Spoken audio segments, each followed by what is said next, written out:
So next we are going to see corrective and preventive action.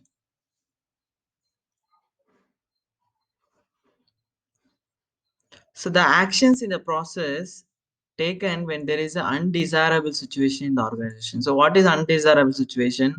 That can be a customer complaint, that can be a rejection, that can be a non-conformance internally or externally. Internally means within the departments, externally means in the customer side or sometimes in the supply side as well. So the key points are correction, corrective action, preventive action. Let us see one by one. What is correction?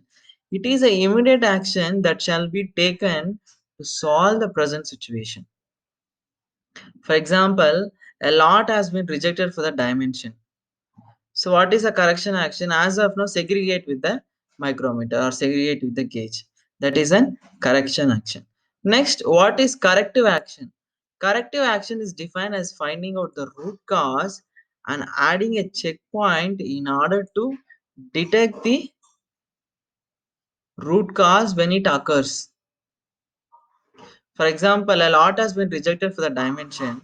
The corrective action is parameter inspected at the source of the part getting produced. So there may be parameter reasonable for the diameter creation. So we are going to check the inspect parameter. We will check the parameter reading at the source itself while running. Only if it is okay, we'll try to run it. So next, preventive action. Preventive action is defined as the ensuring the parameter is within the spec, and if it varies, the machine will stop. So if the parameter variation leads to the rejection of the diameter, so you are ensuring it in a checklist or something uh, to ensure the spec within the spec. Only then you will run. Suppose if it goes out of spec, still you can run. Therefore, what is preventive action? You're going to prevent the occurrence. You're going to prevent the occurrence when it is varied. When a parameter variation happens, the machine will stop. This is you're preventing the rejection before it occurs. Okay, fixing the parameter in the machine, that is nothing but mistake proofing. Now what happens, this is then correction, corrective action, preventive action. Now what happened is now that most of the companies are using only two things. One is corrective action and preventive action. So corrective action is includes what you're going to do for the existing lots, segregate and give a some, you add up a checkpoint. It can be for parameter or for the particular dimension or a feature that customer wanted. 100% inspection, that is a corrective action. Preventive action is you're going to fix the root cause, find out the root cause and fix it. So we can also use commonize and say corrective and preventive action. So till here it's the basics. Now we are entering to the define phase. So as we discussed in the earlier, there are different phases, right? Define, measure, analyze, improve and control. Now we are in define phase, and these are the contents in the define phase.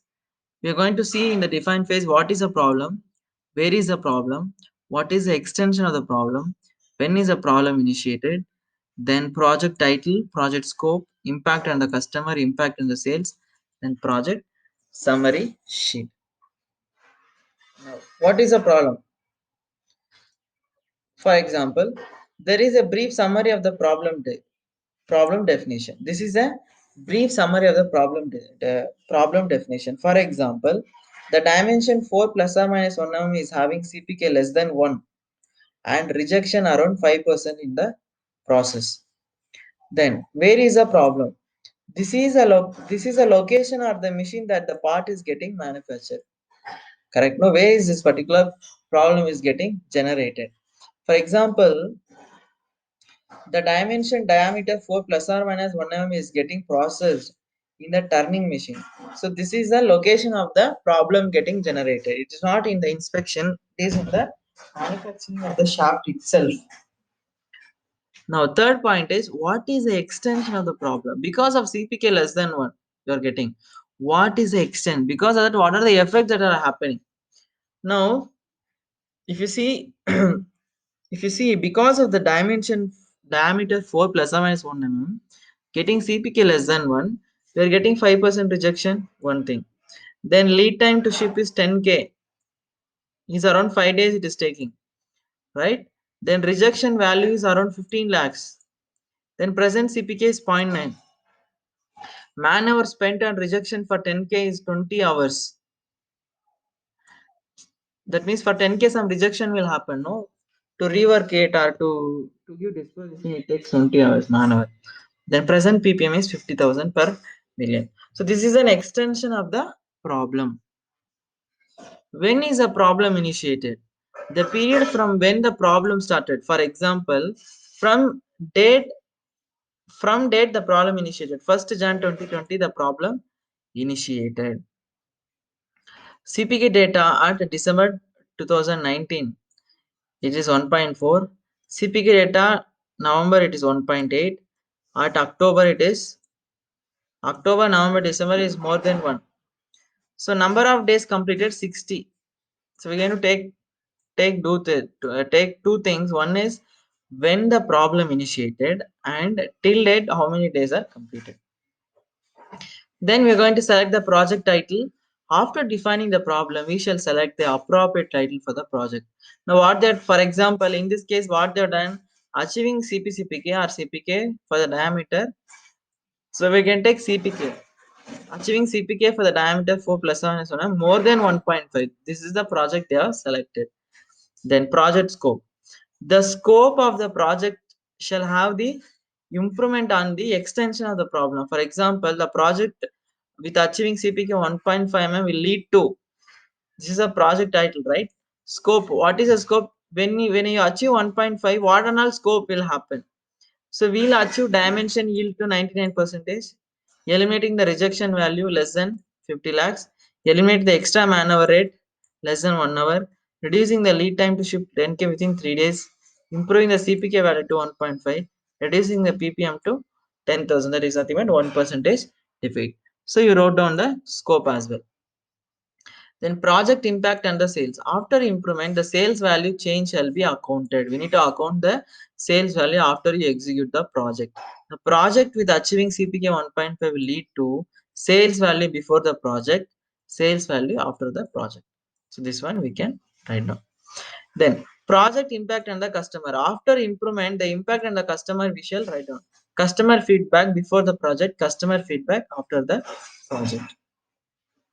So then we'll create a project summary sheet at the end of the define phase. The project title here is achieving CPCPK for diameter more than 1.5. Both CP as well as CPK should be more than 1.5. These are the team members that you're going to write. It can be in charge, operators, quality engineers, etc. Then project number, process owner, then present CPK value, achieved CPK value still we are not completed, so we're going to give blank.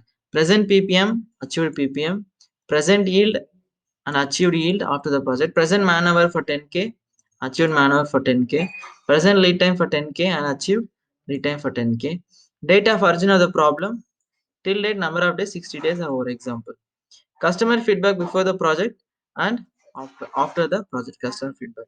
Then we are going to write down root cause for the problem, then corrective action and preventive action. So as I said, we're going to summarize and add up in the only two things, corrective action and preventive action.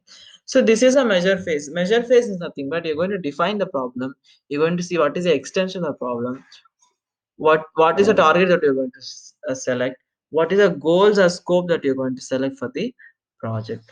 So you have defined the problem neatly, you understood where is the problem, and because of the problem what all things are happening at the back end, because of how much loss is happening, everything you're going to summarize and you're going to show in the single sheet. Now define phase is over. Next we'll see measure phase.